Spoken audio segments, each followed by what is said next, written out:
Foreign Affairs Minister Melanie Joly says a total of 1,800 Canadians in Sudan have now registered with Global Affairs Canada. 700 Canadians have requested help getting out of that country. 150 have already been evacuated with the help of other countries. And the minister says the government is working on evacuating the others.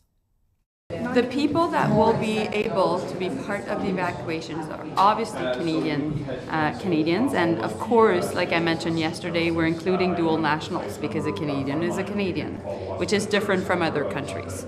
So we are including Canadians, we're including permanent residents, we're including also their families. When I mean the families, is their spouse and their dependent children, and the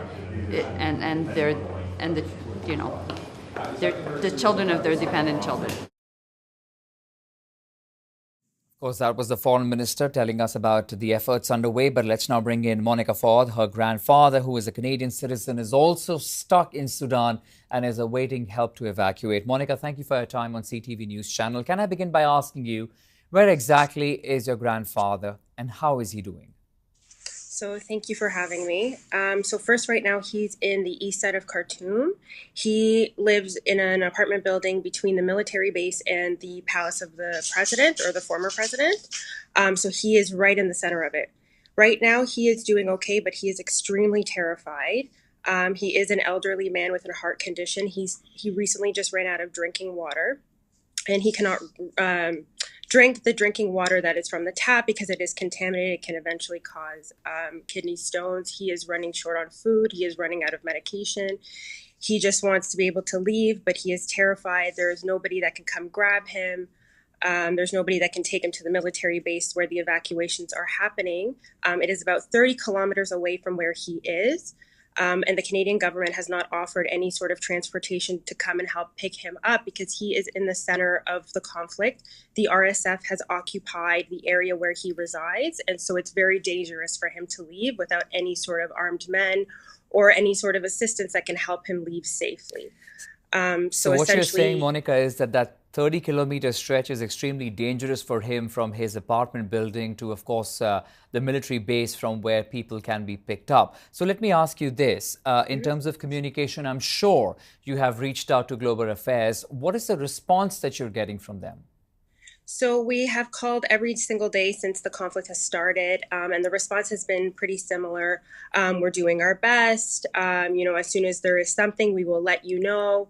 But unfortunately, the Canadian government hasn't offered to bring its own planes. It's only relied on the allies. So even if he was to make that 30-kilometer trek, there's no guarantee that he would actually get on those planes because, of course, these countries are going to prioritize their own citizens, which is fair. But at the same time, then it leaves these people who have now risked themselves to get to the airports or to the military base airports, and they may not get on the planes. And there's been no sort of reassurance from these from the phone calls that we've been making to the government. There has been no effort, at least from our understanding, that they've been trying to go pick people up that are in a compromised position that cannot make these trips on their own, such as my grandfather. He's an elderly man. He doesn't drive. There's no buses. There's no taxis. There's nobody that can get him. He's stuck in his apartment building. And the only way that he would be able to leave is for some assistance from the Canadian government. And at this time, they have not provided it. They have not provided any reassurance. The phone calls every day keep changing. We have updated his profile to include that he has a heart condition, that he's running low on medication. And then when we call the next day, that information is not in his file. So there seems to be some sort of miscommunication going on here. Monica, is there any way that your granddad can get help from others in the building, in the apartment, in the neighborhood? What's the status on that? There is nobody else in the building. And across the street, literally across the street from him, is occupied by the RSF. And even came to a point where when he looked outside of his balcony just to see what had been going on at the beginning of the conflict, he was shot at by the RSF from the ground. And so it's not safe for him to even go out on his balcony. It's not safe for him to open the blinds. He doesn't want them to know that he is there because he is afraid that they will do something. And how is he communicating with you? luckily, he has electricity, so he's been able to contact our family, or we've been able Okay. to contact him. But we don't know how long that will last. Indeed, this is, of course, an extremely precarious and a dangerous time for your granddad stuck in Sudan near Khartoum. But we appreciate you sharing your story, and hopefully the voices are being heard. Monica, Fouad, appreciate your time. Thank you for joining us. Thank you very much. Thank you.